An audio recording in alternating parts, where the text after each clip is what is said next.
most sincerely to thank you so much as the Prime Minister of Uganda for the great work you are doing for our country. I want to be sincere to you. I also want to thank you so much. When I look at your schedule, you are a new Prime Minister in this country who has managed to reach the people of Uganda and taking government programs to the grassroots. We want to thank you so much for that very, very serious activities that you are doing. Our distinguished guests, ladies and gentlemen, Right Honorable Prime Minister, we have been here since morning, and this particular symposium has brought on board very important brains in this country. Some of them are seated here and others outside there. And I want to welcome you from the tour you have had about our exhibitors who are in the various tents. You are most welcome, Right Honorable Prime Minister. The purpose of this particular symposium, Right Honorable Prime Minister, right from the beginning, it is aimed at ending HIV/AIDS by the year 2030 and having a population free of HIV and its effects. And from morning, Right Honorable Prime Minister, we have had the sessions and presenters. We have had the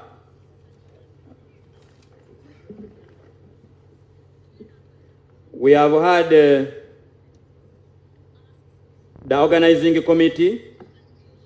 They have taken us through a very important session. That was also a presentation by Dr. Eddie, the chairman, Uganda AIDS Commission. We have also had the presentation of the Joint AIDS Review by Dr. Vincent Bagambe.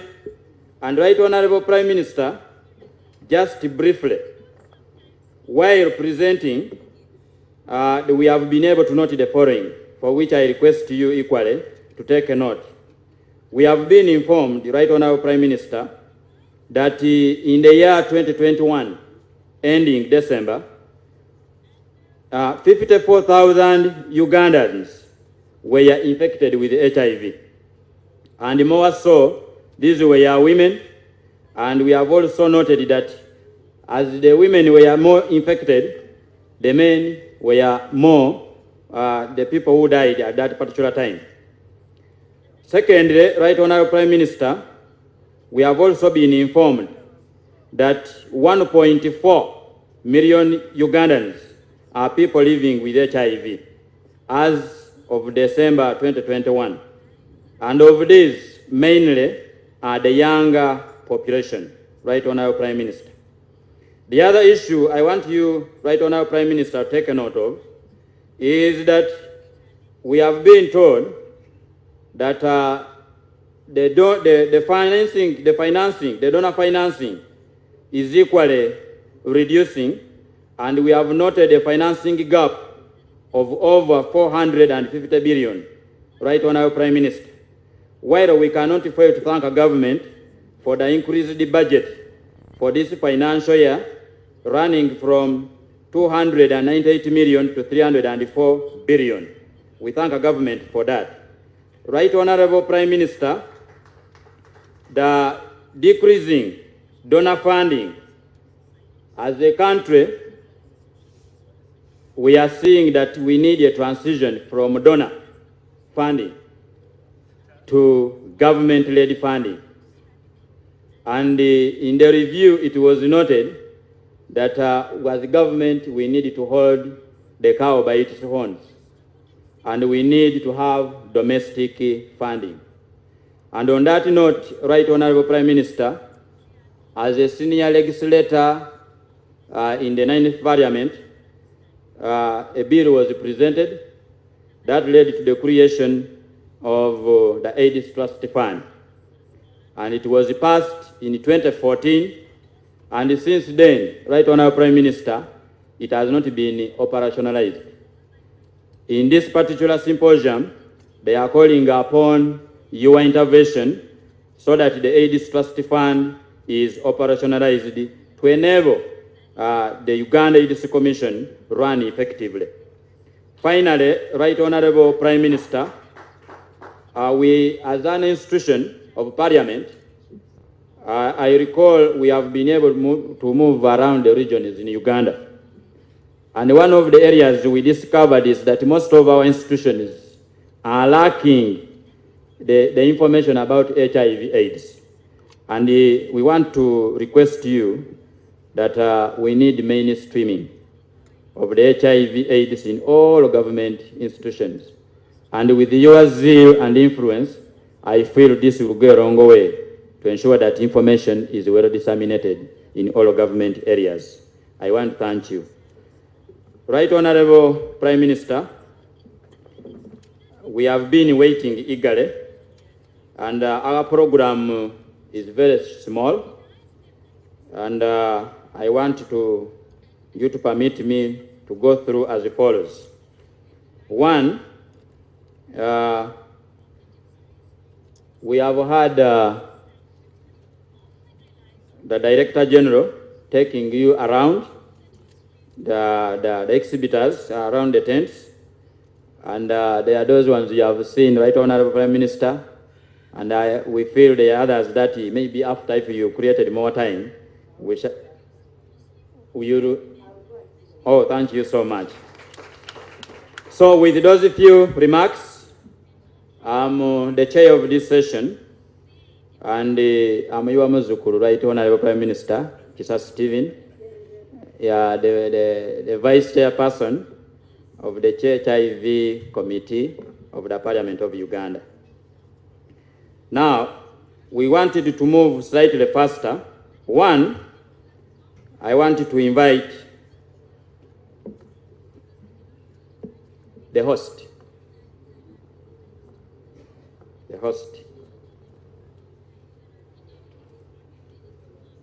Professor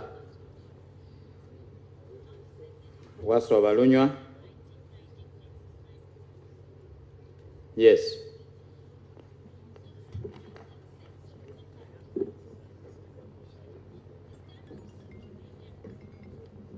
Yes, thank you very much, Mr. Chair, the Right Honorable Prime Minister, and the leaders present, the organizers of the event, the leadership of Makerere University Business School. Good afternoon to everyone. Yes, my name is Bruno Kamoga, and I'm the 25th Guild President of Makerere University Business School. And that's why when they called the professor, I'm the one who came in because he moved out a little and he asked me to represent him, for he trusts me.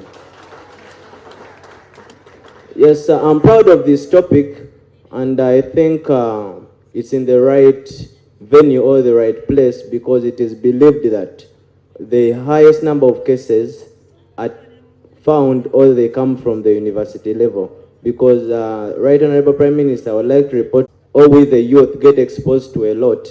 We're going to get exposed to the sugar mummies for we the males, and for the ladies will get exposed to the sugar daddies.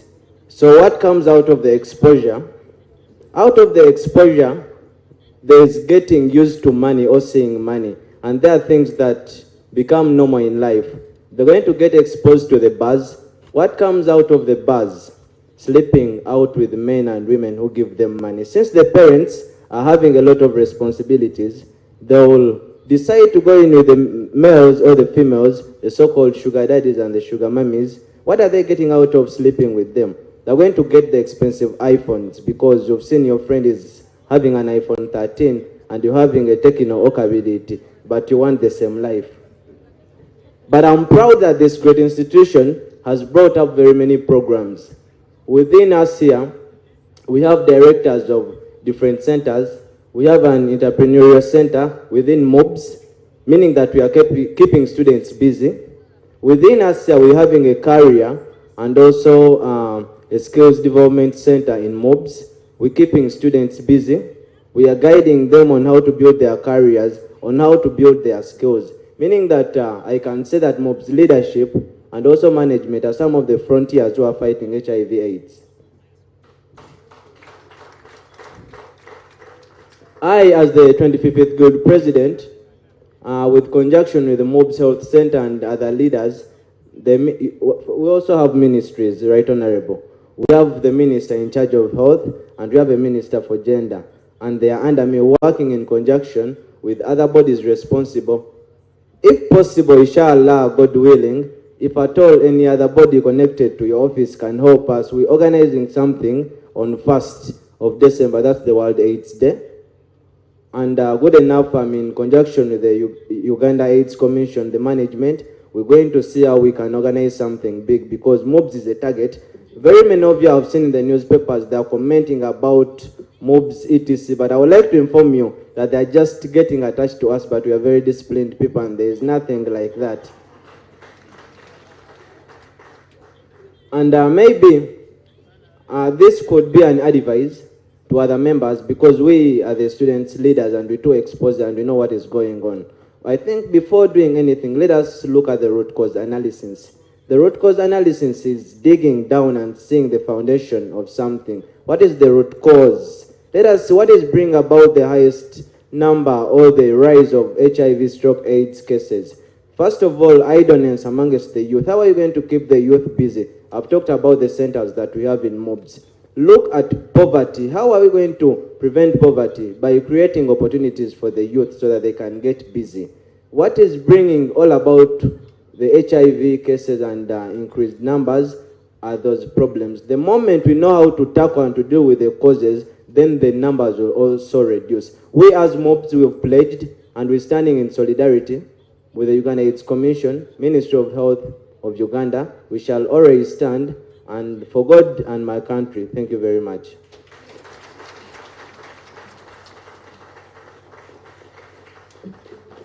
Yeah, thank you so much, the Guild President of Makerere University Business School. Right Honorable Prime Minister, I want to take the opportunity to request the board of Uganda AIDS Commission to stand up for recognition. Who are the organizers, and yeah, thank you so much. Can take your seats. Right Honorable Prime Minister, allow me also recognize a very important person here, and Madam Betty Kwagala, the Executive Director of HIP Positive Women with Disabilities in Uganda. You are most welcome, Executive Director. Right Honorable Prime Minister, as you have heard from the Guild President, the focus, or our focus as a country, should be an intervention on younger people. And as the report which was given, the age which is most affected is between 15 and 24 years. And preferably the younger girls are most affected. I want to thank you so much, the Guild President.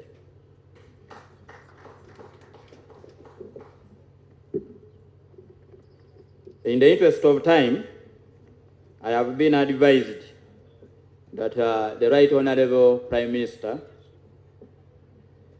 Parliament is on and is the leader of government business. When she is not there, there is no government. So because of that,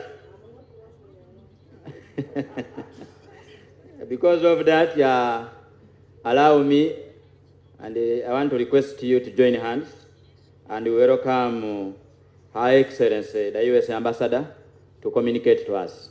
You are most welcome.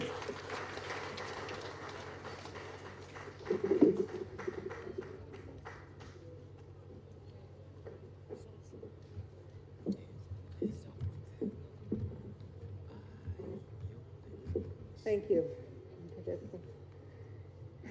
Right Honorable Prime Minister, Minister of State, Director of Uganda AIDS Commission, board members, the representatives of Makerere University Business School, members of Parliament, civil society leaders, colleagues, friends.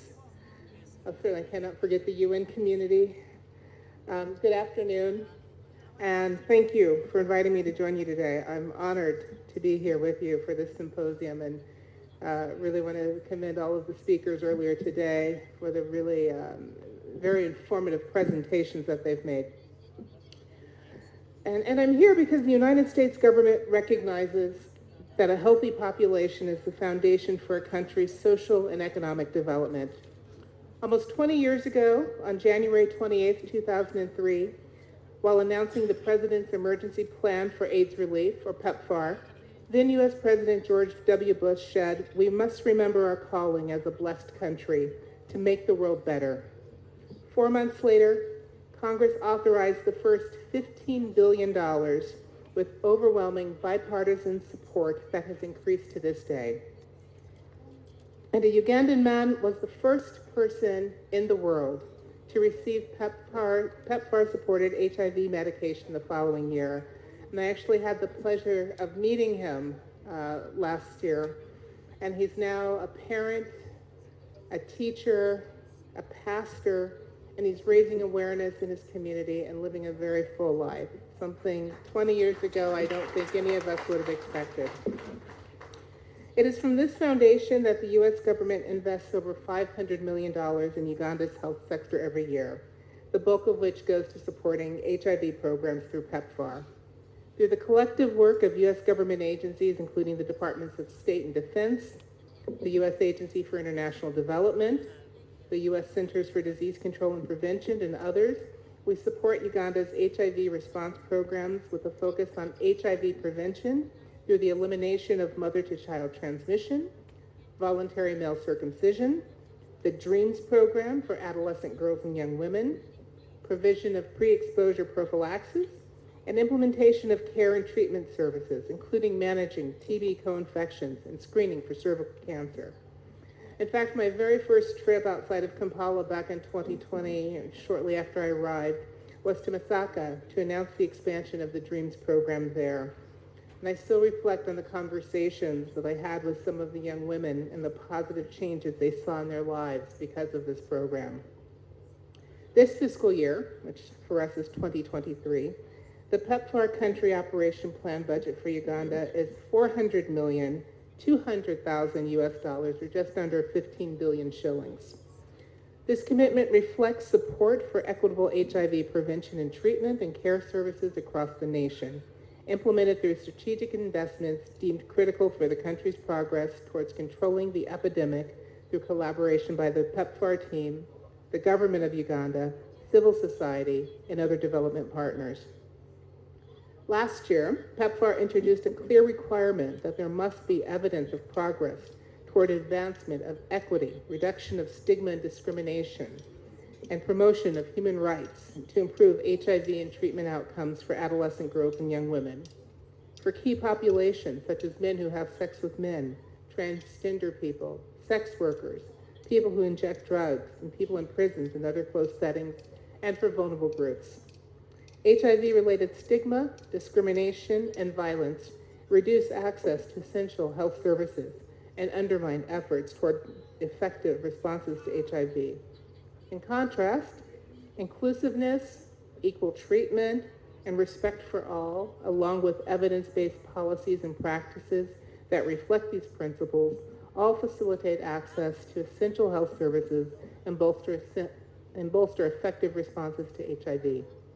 The UNAIDS 10-10-10 targets require focus on removal of societal barriers, including legal barriers, specifically stigma, discrimination, punitive policy environments, and violence that limit access to or utilization of HIV services.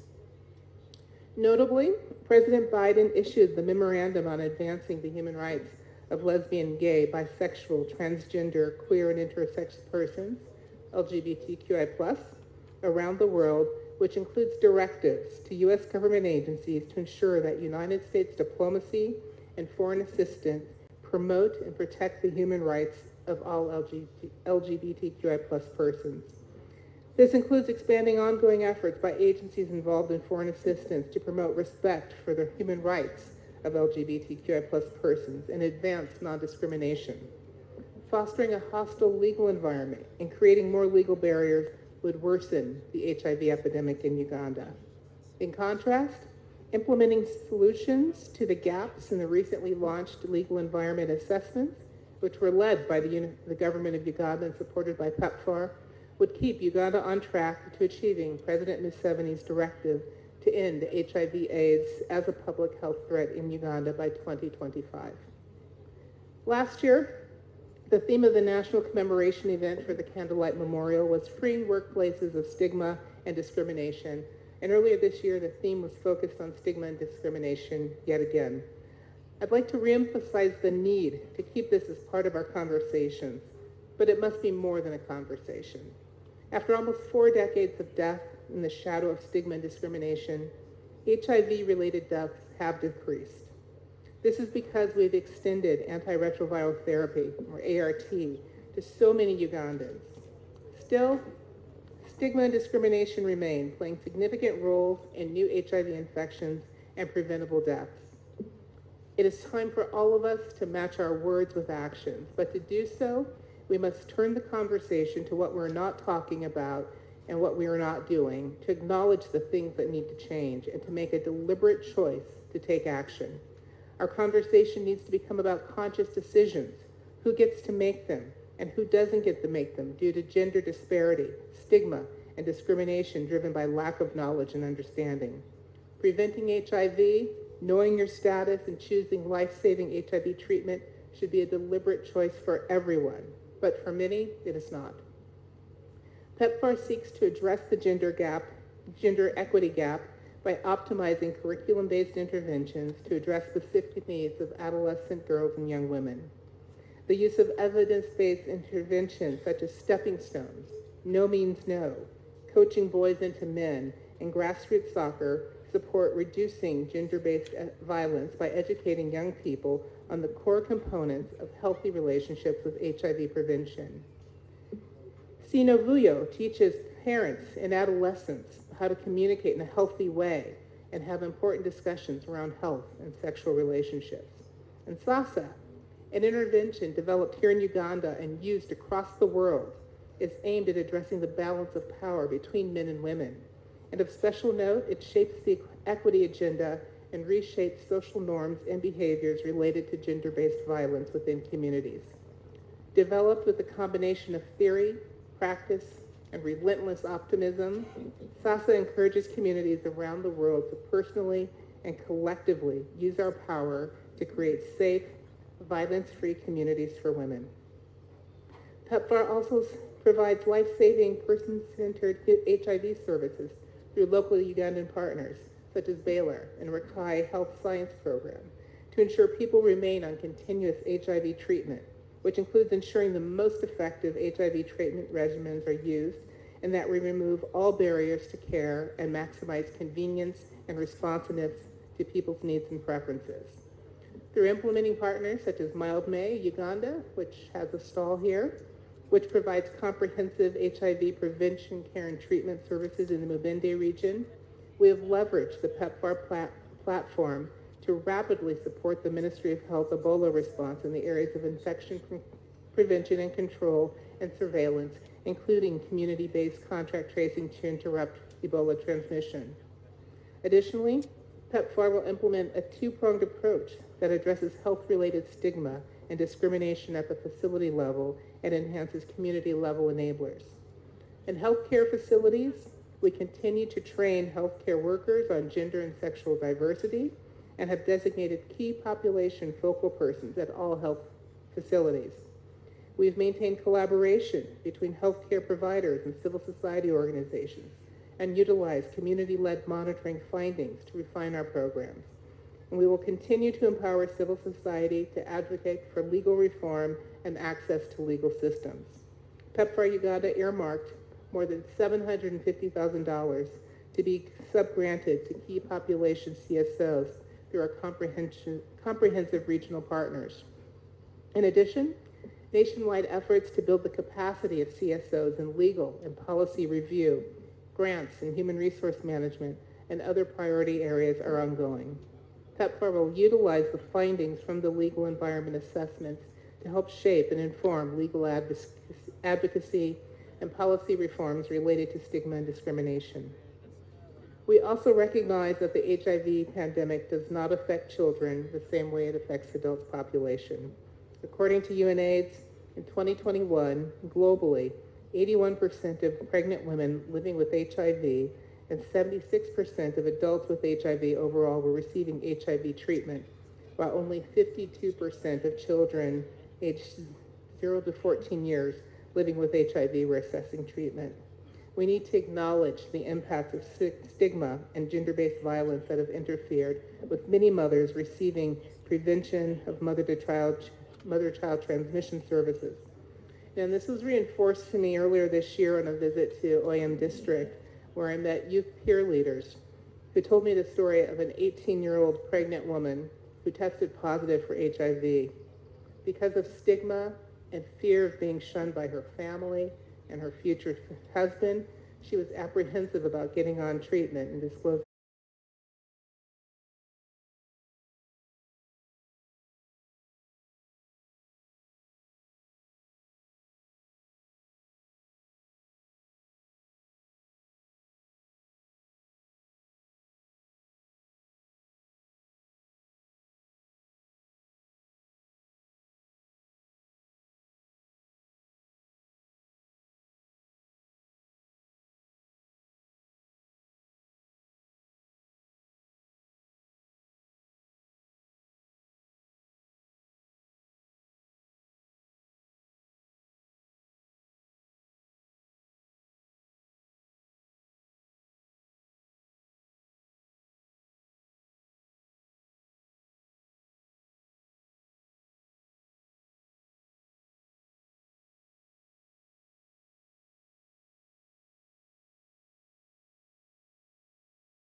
the impact of HIV on orphans and vulnerable children.